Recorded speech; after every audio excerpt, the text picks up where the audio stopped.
My name is Alexandra Reeves, 33 years old, and until 6 months ago, I was just another corporate attorney at Caldwell & Barnes in Chicago.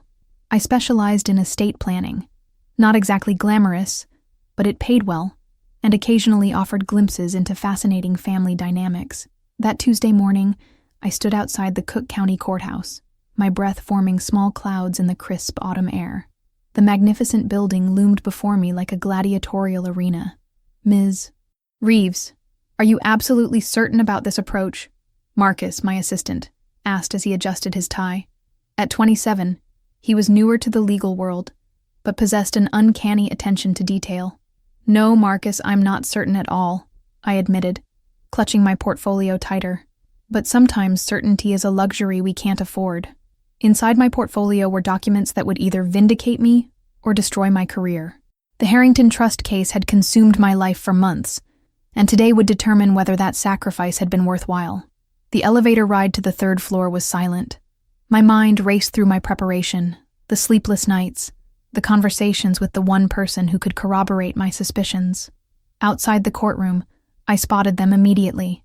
The Harrington family.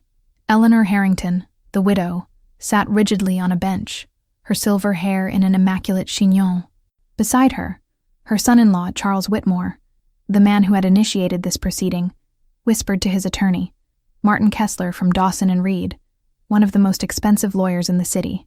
When Eleanor saw me, something flickered across her face. Relief, perhaps? She gave me the slightest nod. Charles made no attempt to hide his disdain. Well, if it isn't the rogue attorney, he said loudly. Bold move showing up without senior counsel. I smiled politely. Good morning to you too, Mr. Whitmore. Kessler approached me, his expression condescending. Alexandra, there's still time to bring in proper representation. This is a complex trust dispute, not a traffic ticket. I appreciate your concern, Martin, I replied, matching his tone. But I believe I understand the Harrington Trust better than most. As I walked to the plaintiff's table alone, Marcus taking a seat in the gallery, I felt every eye on me. The whispers were almost audible. That's Alexandra Reeves, handling the Harrington Trust case alone. Career suicide, if you ask me. Judge Raymond Harlow entered, his black robes flowing behind him. At 68, his face was a map of deep lines, and his white hair contrasted with his dark eyebrows, which rose slightly as he noticed me sitting alone. After we were seated, Judge Harlow reviewed the docket, his reading glasses perched on his nose. When he reached our case, he looked up, his gaze settling on me. Harrington Trust dispute, he read aloud. I see Ms. Alexandra Reeves representing herself. He glanced around, as if expecting a senior partner to materialize. When none did, a small, unmistakable smirk formed at the corner of his mouth. That's correct, Your Honor, I confirmed, standing with as much confidence as I could muster. And you're aware, Ms. Reeves, that Mr. Whitmore is represented by Martin Kessler of Dawson and Reed? The judge's tone carried a clear implication. I was outmatched. I am, Your Honor. Judge Harlow leaned back slightly. Very well. It's your funeral. A few chuckles rippled through the courtroom. Mr. Kessler, your opening statement, please. Kessler rose with smooth confidence. Your Honor, this case is straightforward. When Jonathan Harrington passed away 6 months ago, he left behind a substantial estate governed by a trust established in 2010. My client, Charles Whitmore, is named as trustee and beneficiary.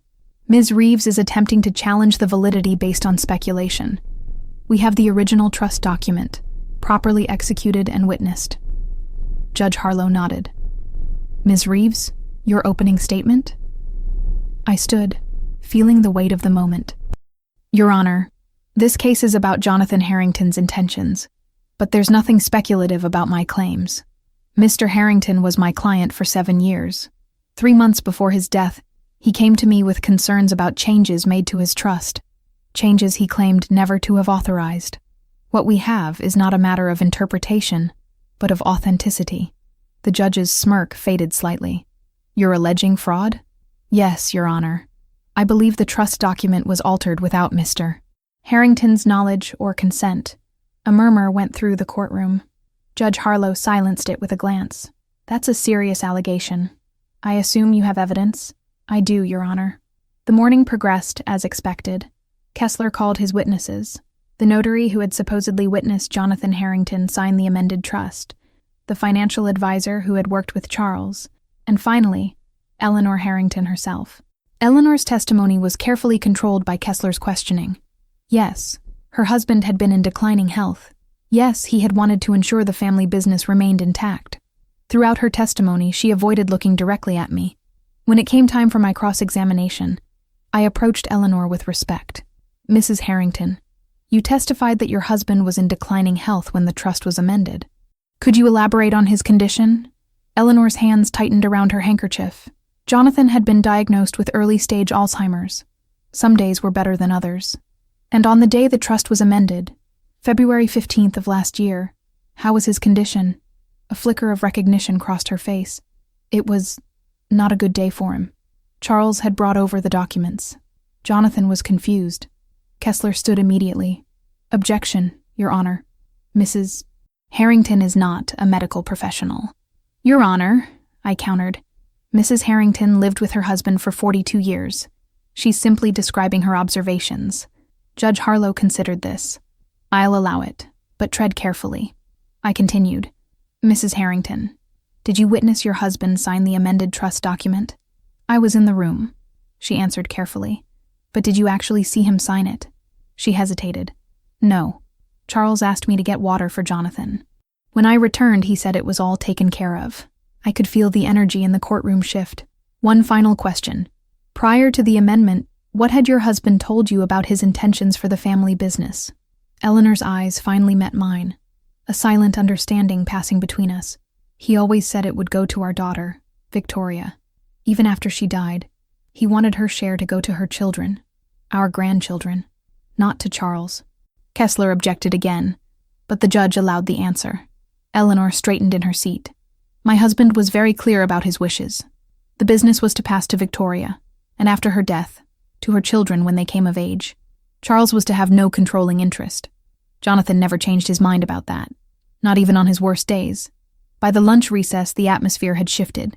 Judge Harlow's initial smirk had been replaced by a thoughtful frown. Charles Whitmore was no longer lounging confidently, but sitting rigidly, occasionally whispering urgently to Kessler. When court resumed, Judge Harlow called for my first witness. Instead, I stood and addressed the court. Your Honor, rather than calling a witness, I would like to submit new evidence that has recently come into my possession. Judge Harlow's eyebrows rose. Mr. Kessler, any objection? Kessler stood, clearly annoyed. Your Honor, this is highly irregular. Any evidence should have been disclosed during discovery. These documents were only located yesterday, Your Honor, I explained. They were in a safe deposit box at First National Bank, accessed through a key found in Mr. Harrington's personal effects. The judge considered this. I'll allow it, but Mr. Kessler will have time to review the documents. I nodded to Marcus, who rose from his seat and approached the bench, carrying a sealed envelope. The courtroom fell silent as he walked forward, his footsteps echoing on the marble floor. Your Honor, I said as Marcus handed the envelope to the bailiff. These are the original trust papers, with Mr. Harrington's actual intentions clearly documented, along with a letter explaining his concerns about unauthorized changes. The bailiff handed the envelope to Judge Harlow, who broke the seal and began reviewing its contents. As he read, his expression changed from skepticism to surprise, and finally to something resembling anger. He looked up, his gaze moving from me to Charles Whitmore, who had suddenly gone very pale. Mr. Kessler, the judge said, his voice now devoid of any amusement. I believe you should review these documents immediately. As Kessler approached to receive the papers, whispers erupted throughout the courtroom. Eleanor sat straighter, a small, sad smile on her face. Charles looked as though he might be ill. Judge Harlow's gavel came down hard. This court will recess for 30 minutes while counsel reviews these documents. Ms. Reeves, Mr. Kessler, in my chambers, now. Judge Harlow's chambers were nothing like the austere courtroom.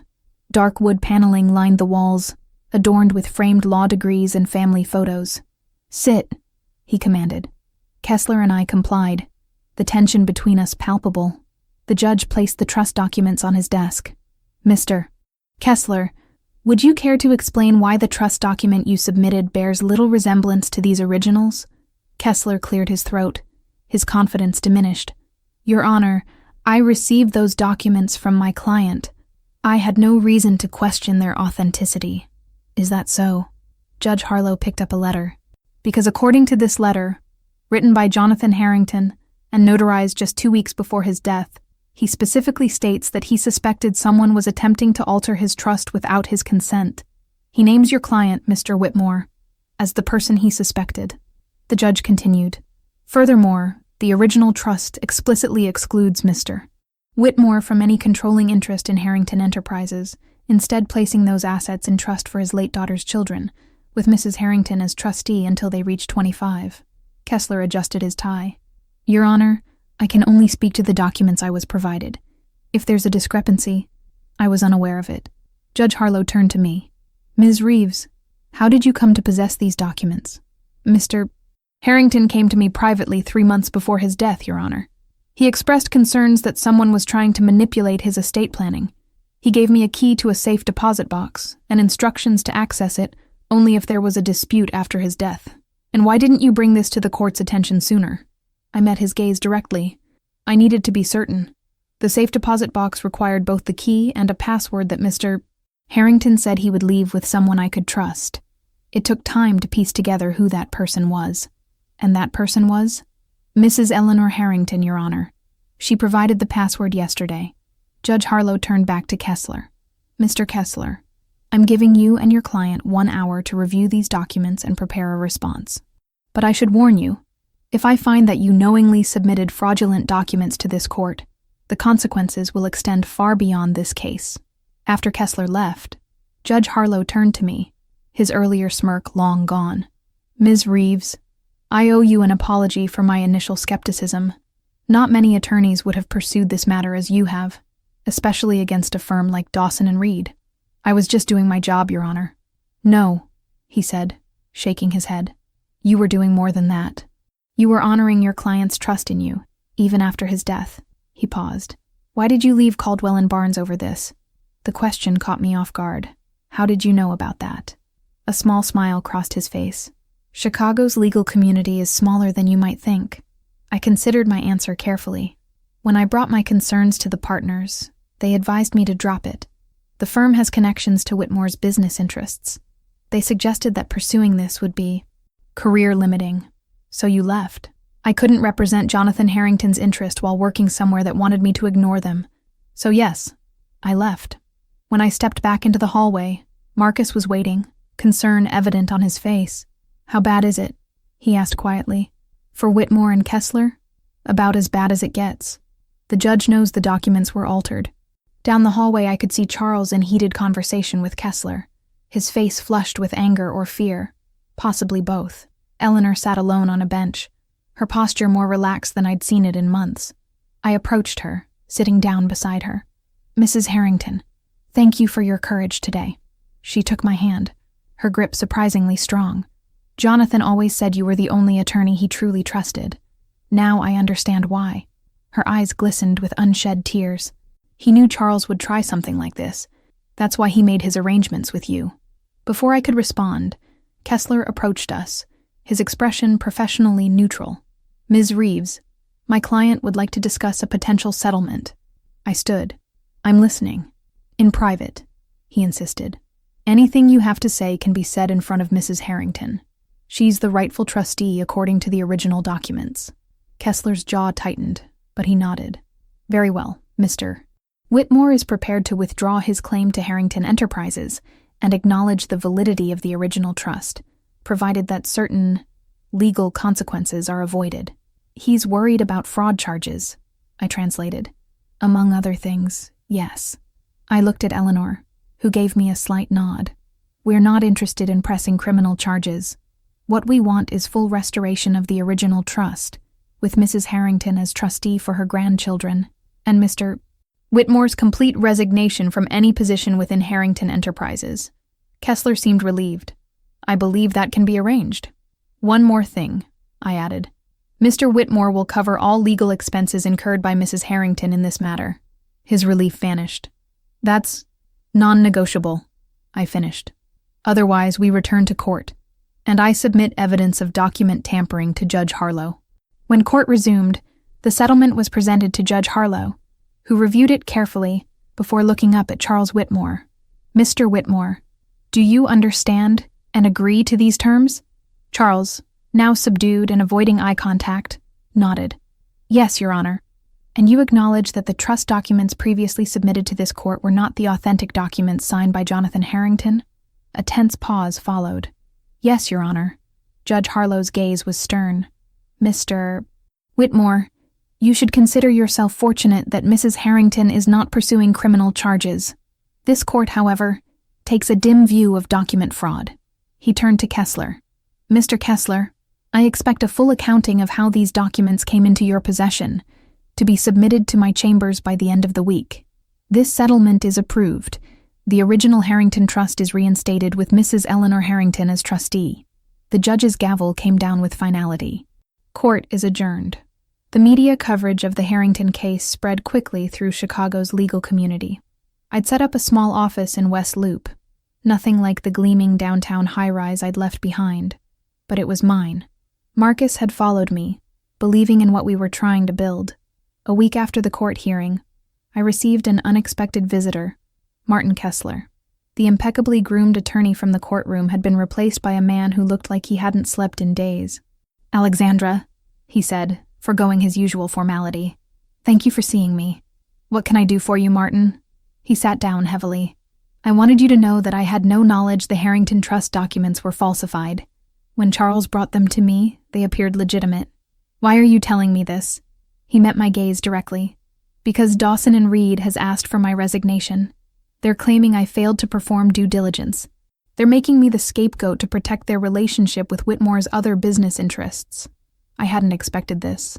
Martin Kessler was one of the firm's senior partners, with a client list that included some of Chicago's wealthiest families. "There's something else you should know," he continued. "Charles Whitmore's manipulation of the Harrington Trust may not be an isolated incident." This caught my attention. "What do you mean?" After the hearing, I began reviewing other cases where Whitmore was involved. There's a pattern of document discrepancies, particularly in cases involving elderly clients with cognitive decline.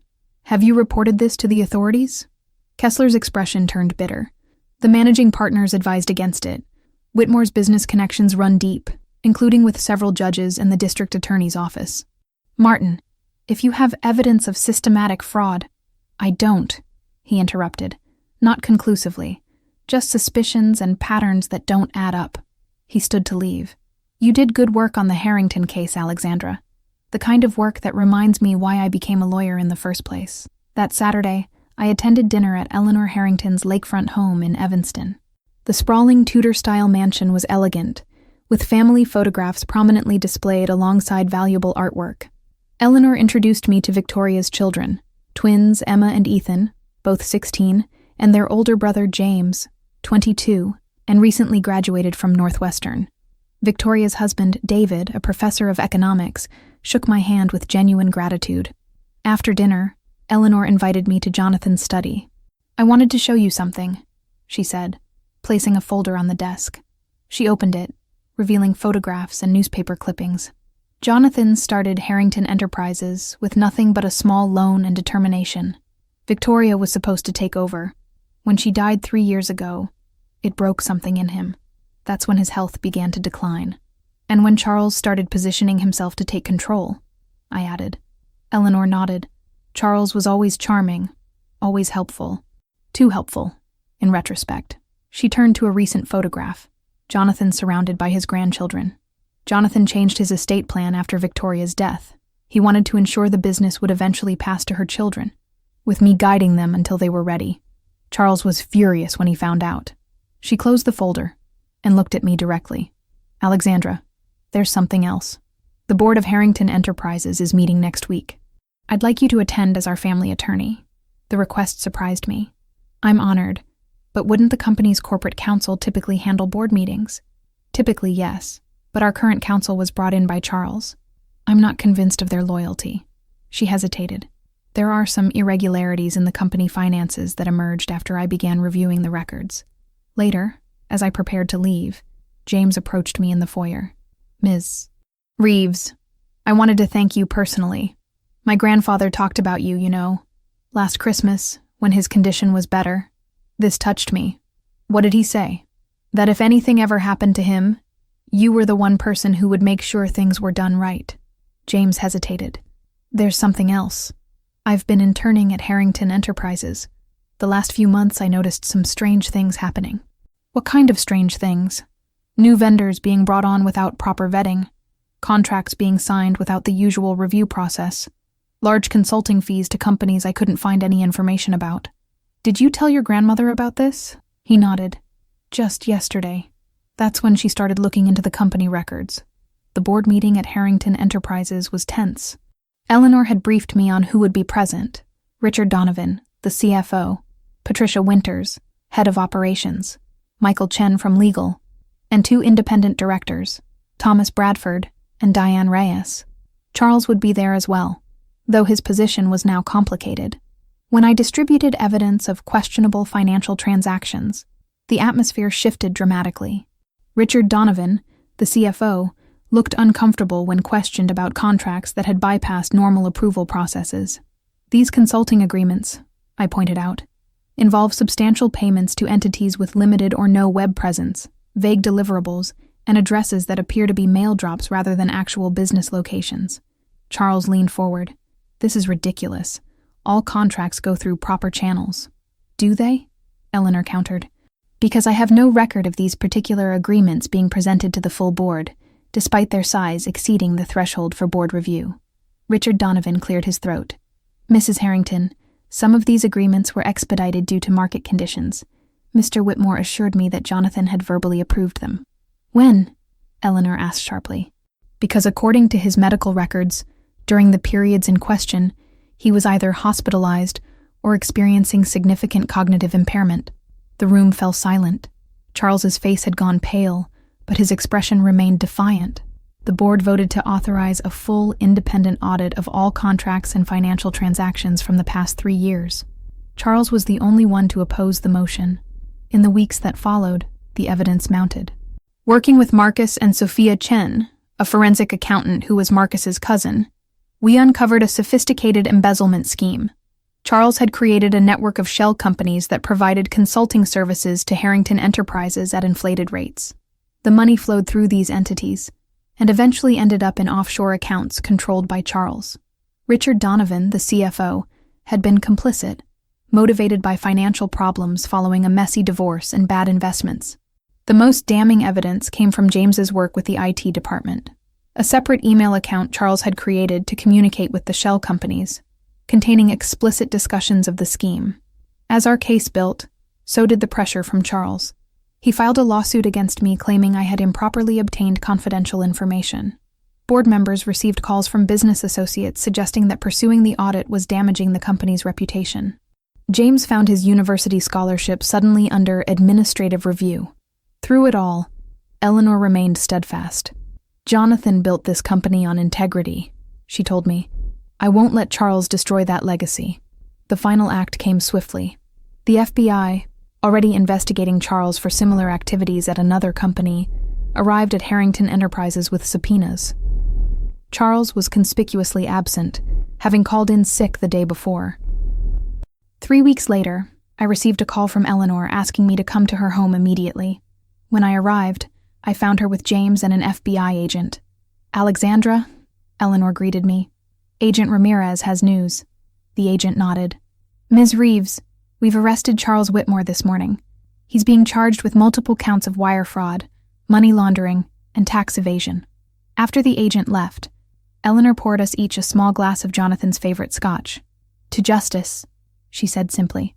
To Jonathan, I added. The board is meeting tomorrow to discuss next steps. Eleanor continued.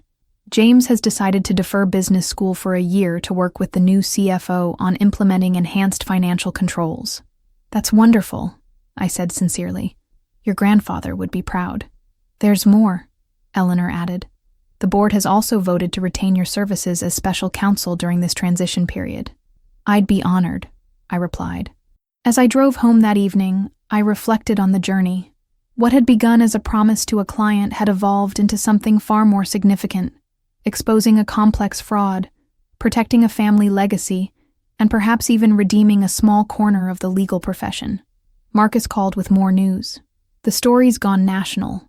The Wall Street Journal is running a feature on corporate fraud and elder exploitation, using the Harrington case as a prime example. That's unexpected, I said. It's a sign of something bigger, Alex. What you did, standing up for Jonathan Harrington's wishes, then following the evidence where it led despite the risks. It matters. It's the kind of law we always talked about practicing. He was right. Throughout law school, we had spoken often about using our legal training to make a difference. Somewhere along the way, those ideals had been subsumed by the practical realities of working at a large firm, until Jonathan Harrington had trusted me with his concerns, giving me the opportunity to remember why I had become a lawyer in the first place. When I arrived home, I found a package leaning against my front door. Inside was a framed photograph of Jonathan Harrington at his desk, looking confident and at peace. A note from Eleanor accompanied it.